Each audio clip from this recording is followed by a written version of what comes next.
to my channel. Today is day 12 of Sewtember. Now if you know me or you've watched some of my tutorials, or maybe you're even a member of Serge Fun Club, you know that I really enjoy creating strips with my belt loop binder on my serger. I think it's one of those accessories that are a must-have. In today's tutorial, we'll create a strip using the belt loop binder, and then I'll give you a little look into one of the creative applications that I really enjoy using this binder with. Let's go create some strips with our belt loop binder. I have another accessory that I really love to use, so I want to share that with you also. It's my belt loop binder. The belt loop binder comes in two sizes, a 3/4 inch and 1.5 inch. This is the 3/4 inch. I'm going to go ahead and place right here to the right of the attachment that opening over those screw holes, and then I'm going to grab my white screws and place them into the little section where the screws go into. I'm not going to snug it down completely. And then I'm going to go ahead and place it in the other area, get them started. And you'll notice that now I can slide that attachment left and right. You'll also see that you have two screws here. I have adjusted my attachment to where the attachment just sits in front of the presser foot. So the attachment's not touching the presser foot. So you'll notice that if I place my little screwdriver in here, there is a space in front of the attachment and the presser foot. So it's not touching the foot, okay? Now I haven't locked it down just yet. And what I want to do is line up the front of the attachment between notch number 1, 2, and 3, because again, we're using our cover hem needles 1 and 3. So once I align the front of the attachment in front of notch 1 and 3, then I'll snug my screws down. I think I've got it there. Let's go ahead and tighten those up, and then we'll do a test also to see if we've gotten it straight. I'm going to grab my fabric. I've cut my fabric to about 1 1/8 inch. Typically, if you'll read your instructions on this attachment, it'll tell you about 1 inch. And what I like to do, if my fabric is a little bit thinner, I'll make it a little bit wider than the end of the attachment. But I've cut these to 1 1/8 inch. Now the next thing I'm going to do is just take my fabric. This is the wrong side and this is the right side. I'm going to fold it in half, because I find if I cut a point into the fabric, then it's going to easily, more smoothly go into the attachment. So I'm going to take my scissors, the folded edge of the fabric is over here, and I'm just going to cut up at an angle, straight up towards the fold.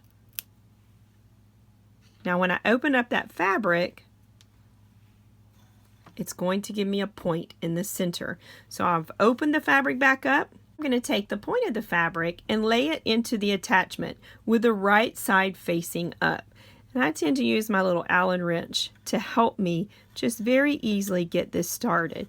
So you're just going to gently coax the fabric into the attachment. And if you have to kind of squeak back a little bit, just kind of pull it back a little bit and then go forward again. There we go. So I have it poking out the front. It's right up underneath that presser foot. I'm going to raise my presser foot and then just kind of help it along a little bit more.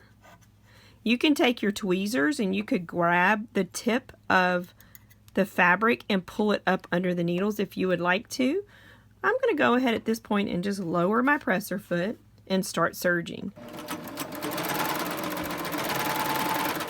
So you'll notice how it took the fabric for me, and I'm just going to gently be the guider of the fabric. So I'm going to place my fingers right here underneath the end, and I'm just going to let it guide into the attachment. If you pull back on the fabric or tweak the fabric left and right, you might get to the point to where the back of your fabric isn't going to encase those raw edges. Now let's look at the back of our strip. So if I look at my strip, so let's look at it this way first. So the orange is on the right, that's my third needle, and the purple's on the left, that's my first needle. I feel like that my purple is a little closer to the edge over here than my orange is, so I'm not exactly centered. so it's too far over to the left. So I'm going to just loosen my screws ever so slightly, and I'm going to tweak the attachment over to the left. So if you find your stitches are too far to the left, you're going to just loosen those screws and tweak your attachment to the left.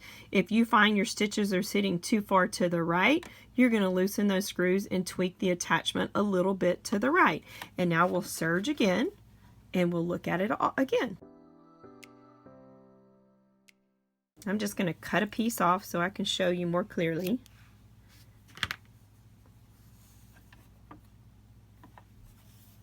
So now when I look at it, so here at the beginning, we were a little too far to the left.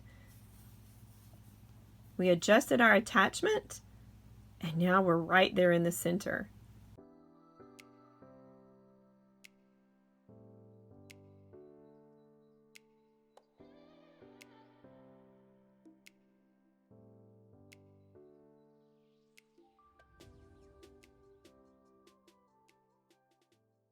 So here we have a strip of fabric that we finished to where it's going to be finished on the top and on the back.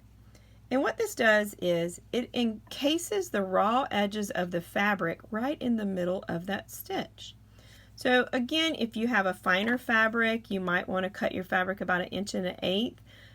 If you have a little bit thicker fabric, you might want to stay right to that 1-inch size. But it's definitely something that you want to test. So give it a test if you have this attachment and see what you think.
Thanks for watching day 12 of Sewtember.